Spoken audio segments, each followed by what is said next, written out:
Please come, Garima. Please come. Good evening, ma'am. Good evening. Please sit down. Your seat is there. Thank you, sir.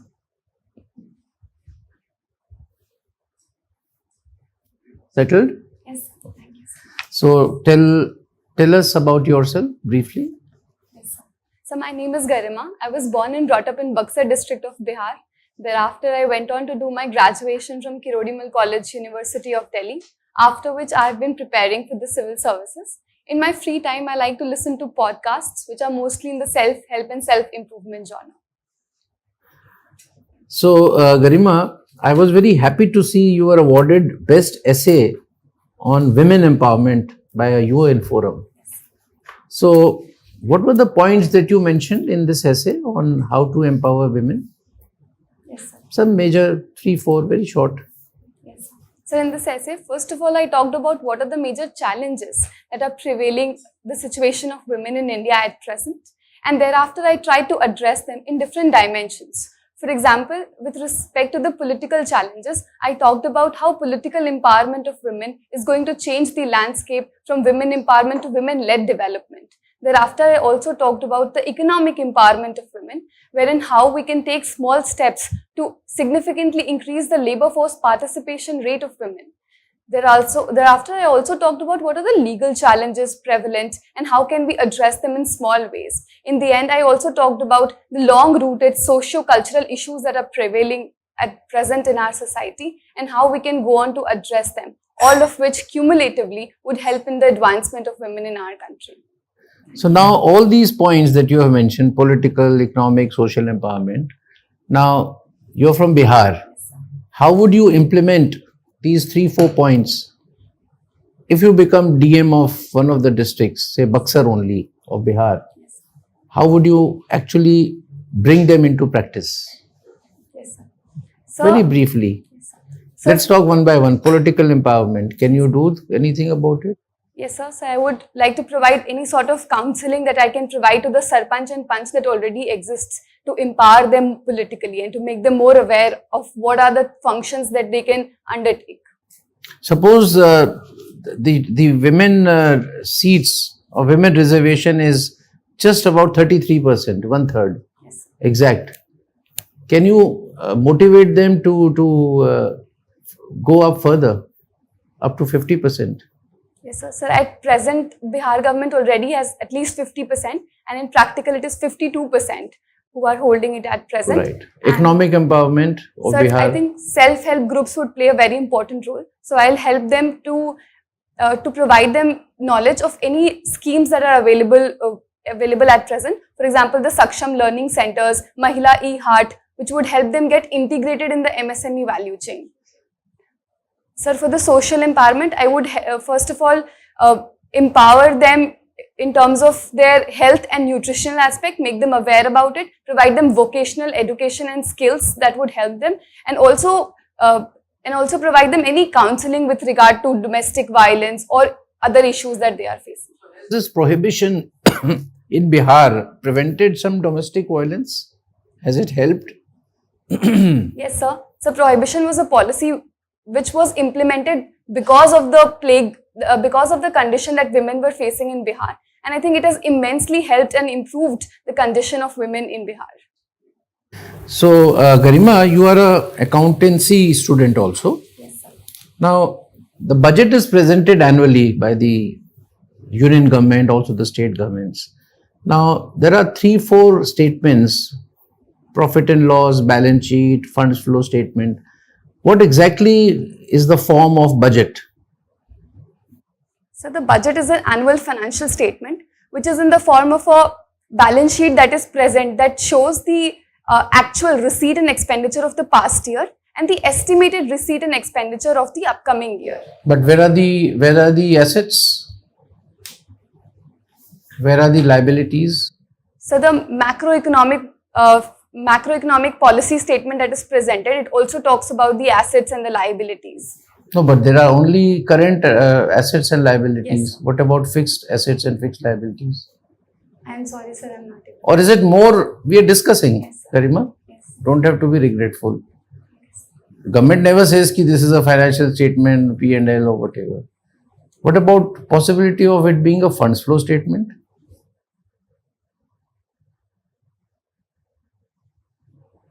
You have no idea, doesn't matter. So let me come to commerce. Is it okay? Suppose if we are trying FTA with the UAE, FTA with Australia, European Union, suppose a situation comes that the entire we are free trade world. Anywhere you can, whichever quantity, whichever product you can trade with any country. How would India gain and how would India lose? So if there was a scenario, then India would gain in terms of the services that it would export to the other economies, because that is the proficiency of India. In terms of goods, we have competitiveness in a lot of product, but India would stand to lose in terms of the cheap electronic goods that would be flooded in India, which India is still developing its infrastructure for. So I think that would be a minus point, and the services sector would be a plus point for India. Okay. My last question. In the last budget, in this budget, you are a commerce and accountancy student also. So among various schemes, there are some schemes in the small savings category started by the union government only for women. Yes, sir. Can you recall them? Yes, sir. So one scheme that I can recall is Mahila Samman Bachat Patra, in which it is only for the women of India who can save up to rupees 2 lakh, and they would be provided a fixed interest rate of 8% on that, and it also provides a partial withdrawal facility on that. Very good. Thank you, Garima. Thank you, I sir. pass on. Garima, you're talking about women empowerment. Yesterday only, something relating to women empowerment, very noteworthy thing has happened in Nagaland. Yes, sir. What has happened? So 2 women MLAs have been elected in Nagaland who are women. For the first time. Yes, sir, for the first time. Okay. Suppose you are a district magistrate of a district, as you, women empowerment is your forte sort of thing. Now, you're talking about sarpanches, pradhans and all that. What we have seen that the pradhan or sarpanch, they elect a lady, but all the works is done generally by her husband. In many villages, we have seen like that. And you call a meeting of the sarpanches or the pradhans. So they come to you in your meeting, but they are accompanied by their husbands also. Okay? Now what you will do, because they don't know anything ABC about any decision taken or anything to be told. The man replies everything. He says everything. The woman is just a sort of rubber stamp and do some signature sort of thing. So as a district magistrate, what you are going to do in such a scenario if it happens before you? Yes, sir. So I think I would tackle this situation in both the short term and the long term. For the short term, I would try to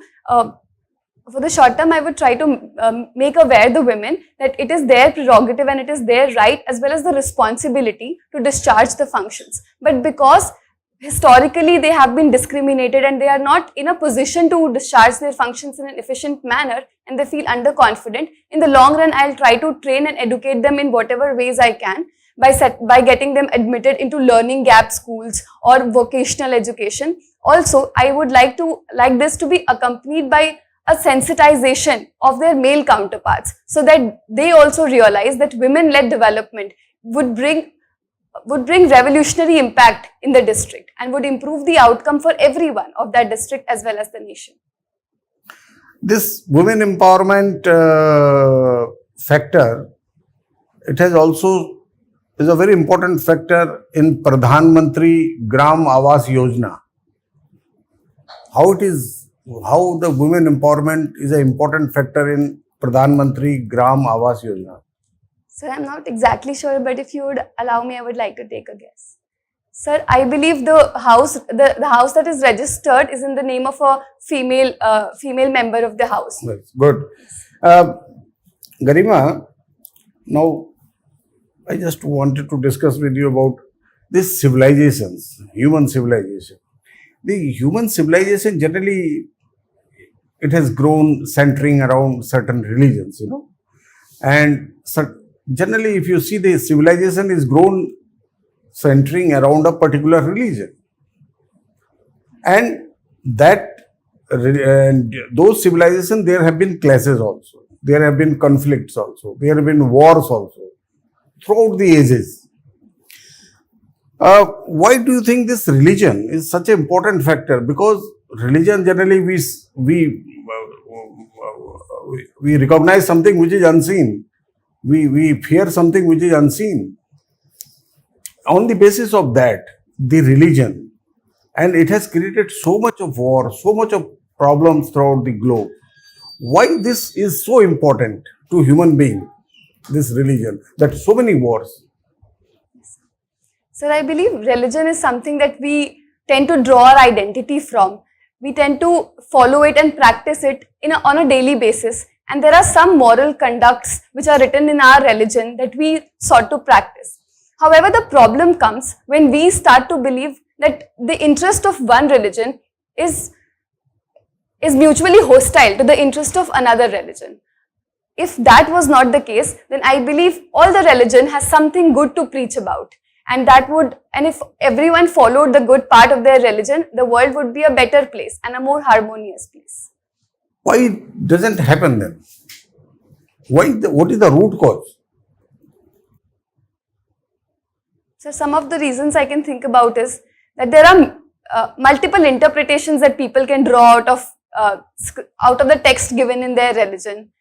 Apart from this, there are always certain antisocial elements that would try to socially engineer and take advantage of the cleavages that exist in the society. Okay. My last question is a current situation.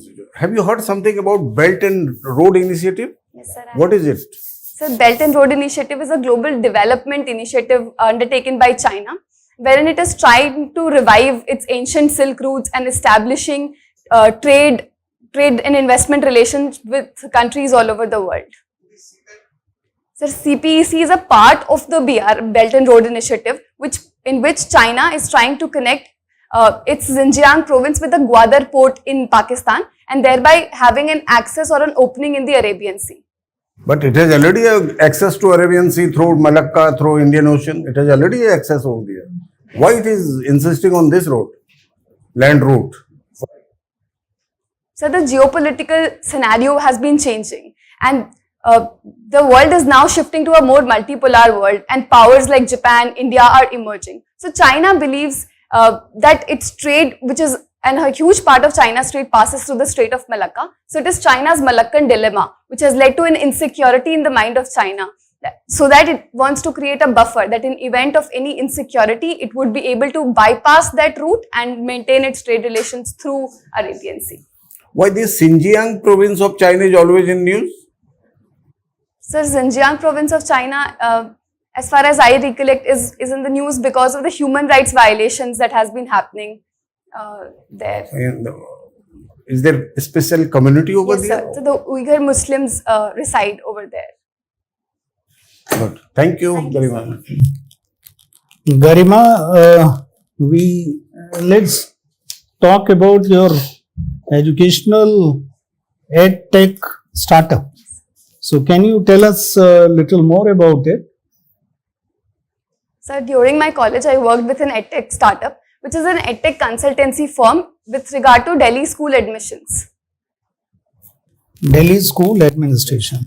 So do you think it has capability of being adopted by on a larger scale in India? So yes, sir. So in this startup, the model is that because of globalization, most of the parents are working parents, and there is a demand supply mismatch in the seat availability of school. So we have to fill, let's say, 15 to 20 forms, and then the chances of this child getting admitted in one school increases. So I think given this scenario, it has a huge potential to be replicated in other cities as well. First starting from the metropolitan cities and then going on to the other tier 2 and tier 3 cities as well. Garima, you have studied accounts, so you know direct tax revenue Yes, sir. and indirect tax revenue. Yes, sir. So in this budget, can you tell me the figures of direct tax revenue and indirect tax revenue? I'm sorry, sir, I'm not able to. All right. So if you are made secretary in finance ministry and you are asked to raise revenues, which one will you touch, direct or indirect, to maximize the revenues? Sir, I believe I would raise the direct taxes because it is progressive in nature, unlike indirect taxes, which are regressive in nature and hurt the pocket of the poor people and the rich alike. So I believe, and at present, the direct taxpayers in India are the lowest among the OECD countries. So the tax base there can be increased effectively, and it would not hurt the common man as well. You have heard of the term EBITDA? Yes, sir, I have. So can you explain what is EBITDA? Sir, it is earning before interest, depreciation and tax. And what does it represent? Means why is this figure so crucial in a balance sheet? Sir, it is on this figure after which the depreciation is charged on the assets, and on this figure, after arriving at that figure, the taxation is deducted. So it is basically the gross revenue that any firm earns. And Garima, what is difference between depreciation and amortization? So depreciation is charged on tangible assets, whereas amortization is charged on intangible assets. Last question I want to ask you is on foreign reserves. What are the components of foreign reserves of a country? So a country's foreign reserves consists of the special drawing rights, then the gold and the gold bullions that the RBI keeps with itself, and the securities that the RBI holds in different nations of different government, and the dollar and the foreign currencies that it holds. So all of this constitutes the foreign reserves of a country. Thank you, sir. Garima, you are the Secretary Ministry of Women Empowerment and Women and Child Development Department. All right. Now you have a desire that this Women's Reservation Bill should be brought before Lok Sabha, but the political will is otherwise. So as a Secretary, how will you try to influence, I am using the word try to influence the decision makers to see that it gets through, it goes to the Parliament, to the Lok Sabha? I think it would be very desirable if this happens, and if given an opportunity, I would definitely try to present them case studies from all around the world. For example, the recent New Zealand Prime Minister Jacinda Ardern, who did really well during COVID, I would try to convince them using that. Secondly, I would also try to convince them in terms of equality and justice that would prevail once this bill passes, because women constitute around 50% of our population, and their representation in the Parliament is only 14%. Third, I would try to show them research and evidence that exists. For example, a research by Esther Duflo says that when women are in the position of policy making, then they focus more on social infrastructure, and the outcomes are not just benefiting the women, but are benefiting the entire country as a whole. So in that capacity. Now you are in IFS, Indian Foreign Service, and you are posted in one of the cities, you are posted in Tehran, and this incidence of poisoning of girls, going to the school is taking place. So how will you try to, and obviously you will not be in favor of this, what will you do to influence the public opinion against it in a subtle manner without compromising with the foreign policy or without compromising our relations with Iran?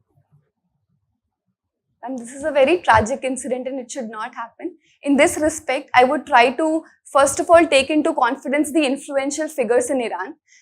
It can be the religious leaders who are not very radical but believe in equality, because they would have an appealing power there. Apart from this, I would also like to convey my message to the larger public in Iran about how the situation at present is tense, but slowly it would improve over the period of time. As per the latest report, GDP has gone down to 4.4%. What is the main reason for GDP lagging behind? Ma'am, the present estimate has been revised because the base year GDP has been revised, and it is an impact of that. But the GDP has been lagging behind because of multiple reasons. One that I can think of is that we are still recovering from the... No, there is only one reason which has been given. I am talking about only this quarter's GDP. Yes, ma'am. So there is only one reason. One sector has not performed well, manufacturing sector.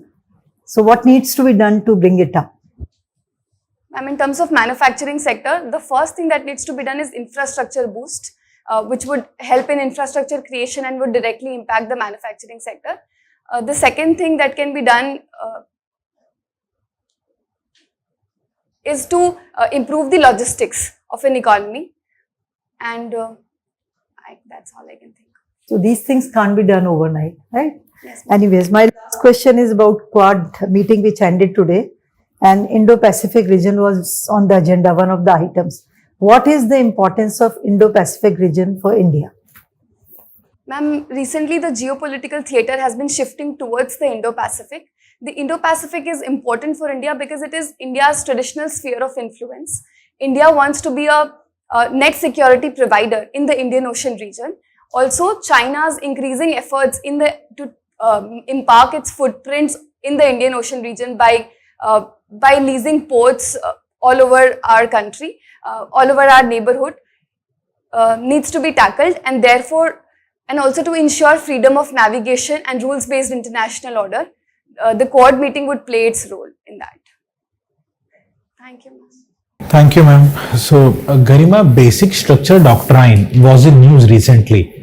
So, what was the issue about, and what is your take on the issue?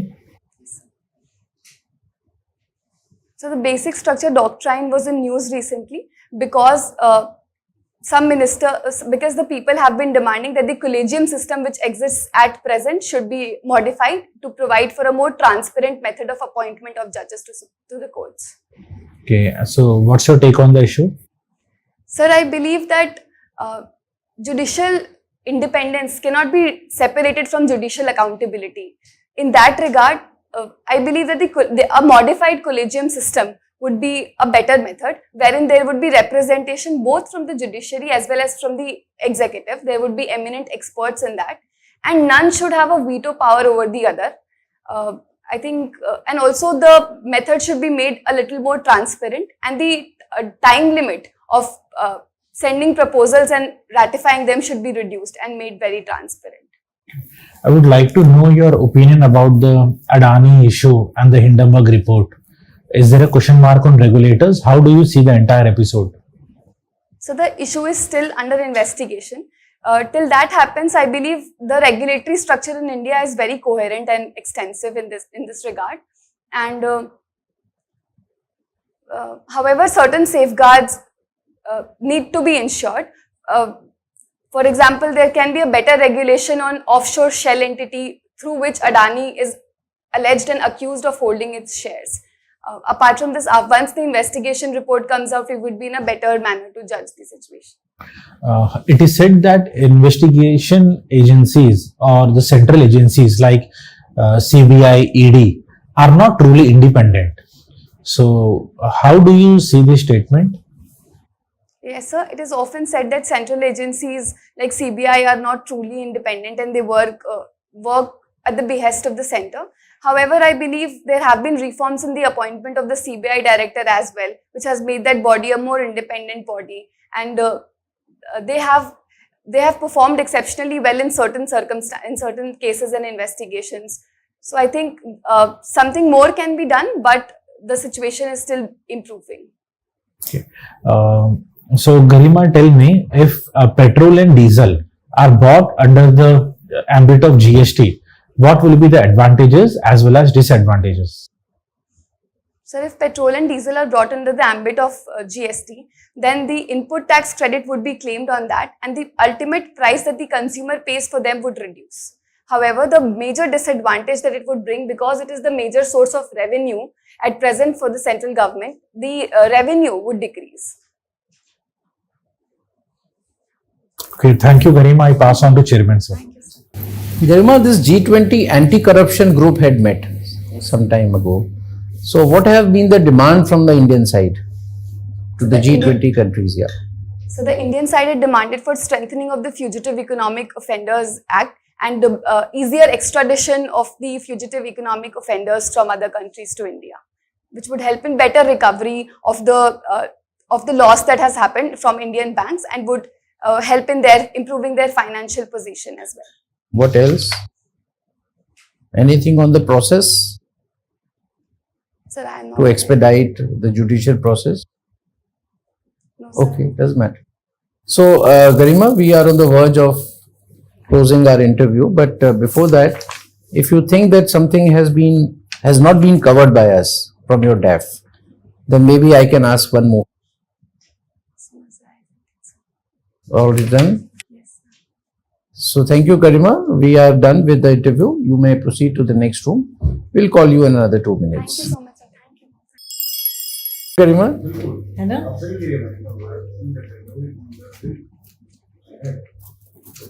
please sit down.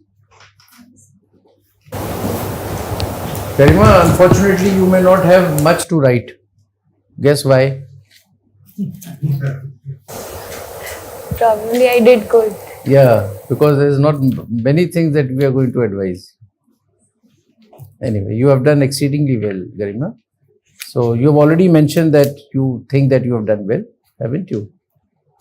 What's your own assessment? So I can do a little better. Yeah, there's always scope. We'll tell you some of the things where you can improve, but you are excellent and keep it up. Just 2 things very shortly. Bring your communication during the interview from relatively debate kind of mode to a conversation mode, right? So I know you have never been a debater, but you could be a very good debater. So what I saw and others also saw, that you were making your point very effectively. That is a good point. But your entire mode was as if, you are debating on a point. It's more on a baatcheet. So that is why I said, जब आप एक भी question answer नहीं दे पाई थी, मैंने कहा we are discussing it. It was like a conversation. So conversation में debate तब होता है जब आप one sided बोलते जाते हो. You did not raise your hands. I'm just to explain that what is. So just see your video again when you watch. So just as much as possible, जितना भी आप change कर सकती हो. नहीं change कर सकती तो you be as natural as you were today, because you have done so well. We have given you 72% for today's performance, which amount to near 200, right? So अगर कुछ भी नहीं करोगी तो तुम्हें इतना मिलना हमें लगता है निश्चित है, और अगर तुम थोड़ा सा चेंज कर लेती हो हल्का सा तो you will cross 200. That is for certain. That is my first point. Second, a few corrections. One about this Mahila Samman, you said 8%. It is 7.5. Just check it. And if you are not very sure about these percentages, you should avoid. Skip कर जाओ, कोई ज़रूरत नहीं है. कोई percent पे इतना कोई वो नहीं है. मेन है पता होना चाहिए कि हाँ, the moment you say महिला सम्मान this हो गया तुम्हारा नंबर पक्के, right? Secondly, regarding financial statement, since you are slightly stuck on that, never get stuck on such questions. ये कोई जनरल नॉलेज वाली बात नहीं है कि पता है तो ठीक है, नहीं पता है तो sorry. It was basically, that is why I said कि it is not a question which is written somewhere. There is no answer. But हमारी background accountancy का, and you are such a bright person, so we thought that we will discuss and think कि अच्छा भाई क्या है उसमें, क्या चीज़ नहीं है, क्या. You could make a try. Even if I say कि it is more like funds flow statement, I mean nobody will endorse my point because it is not written. वो FME नहीं कहती हैं कि today I am presenting the funds flow statement. But you being an accountant और accountancy आपने की है तो उस slide में I was asking. So isn't it more like a fund flow? Where is the money coming from? Where is the money going? Because you don't mention the assets. अब assets देने लगे तो न जाने क्या क्या अपनी बिल्डिंग का भी आ जाएगा, और कैश कितना पड़ा है वो सारा दुनिया खुल जाएगी कि what all money that we have, both current and versus fixed assets and liabilities also, कि वर्ल्ड बैंक को इतना देना, ये सब तो नहीं आता. It's just where the money has come from. वो आता है ना, रुपी बनती है, कहाँ से पैसा आएगा कहाँ जाएगा. So if at all somebody asks this question, it's more like a profit loss इसलिए नहीं है क्योंकि there cannot be any loss. A fiscal deficit is not a loss. Fiscal deficit is the difference between your income and the expenditure. So it's basically income expenditure statement and funds flow, where the money will come from, where the money will go. That's all, Garima. Otherwise, you're near perfect. Garima, you are excellent candidate. Excellent candidate. Okay. So I have nothing to say to you about. Only thing is that you please keep on doing whatever you are doing for your studies. Just keep on doing that till your interview is over. One small suggestion that whenever you listen to a question, then you, while answering, you first repeated that question. Now, this may be a good thing or this may be a bad thing. I mean, I am not judging that. But I think, in my opinion, it will be better that in one question, say you repeat the question and then answer, or you may not repeat, then answer. So it will balance it out actually. Otherwise, for all members, if you listen to question and while answering, you preface that answer with that question itself. So what does it? Sometimes it becomes some monotonous type of things actually. So sometimes you can do it. I mean, if it is in your habit, so you don't avoid it. You do it, absolutely no issue. But sometimes you avoid it also, so that it becomes balancing thing. You know. So that's the only thing is my suggestion from my side to you. Otherwise, you're excellent candidate. I tell you, excellent. All the best. Garima, excellent. Very good. Very well attended. Even the question that you, the second part of the question, always look into the from where the money comes. 1 rupee, पैसा कहाँ से आता है और कहाँ जाता है. So there you will find direct, indirect percentages.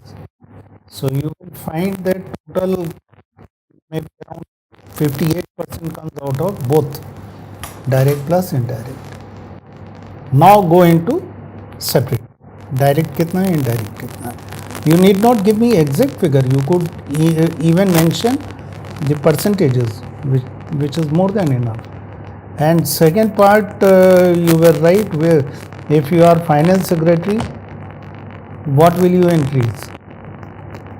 Alright, so your analysis and reason was very good. And rest on, you addressed excellently. Well done, just keep it up. Garima, I was so happy on your reply as Secretary Women Development. You know, it was such a beautiful answer. But when it came to being ambassador in Tehran, you should have taken some time to think. No, you on opinion-based questions, situational questions, you should not hurry up the reply. You said, I will talk to religious leaders and all that.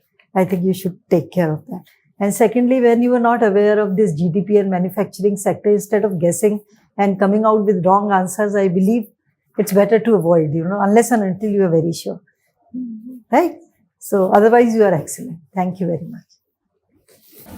So Garima, nothing new to add, just keep it up. Wish you all the best. I pass on to Chairman sir. So Garima, anything you would like to ask us?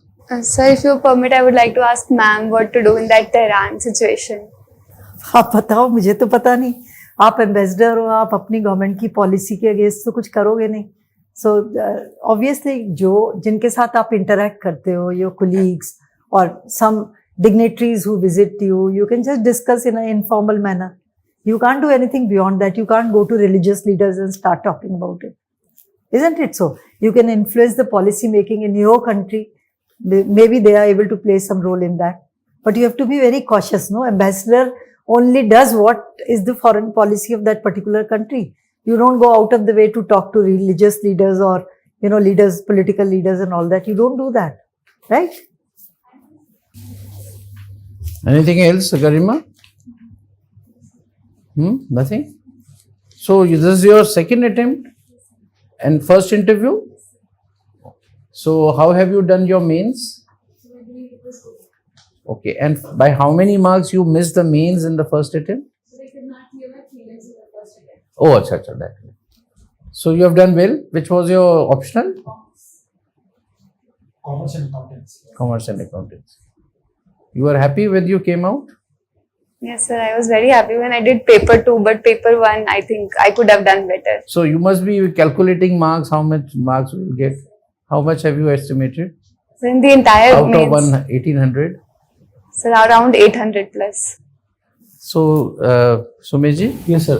800 it's पे क्या? enough. It's enough. 800 में 200 जोड़ो. Generally, sir, the toppers score around 950 to 1000.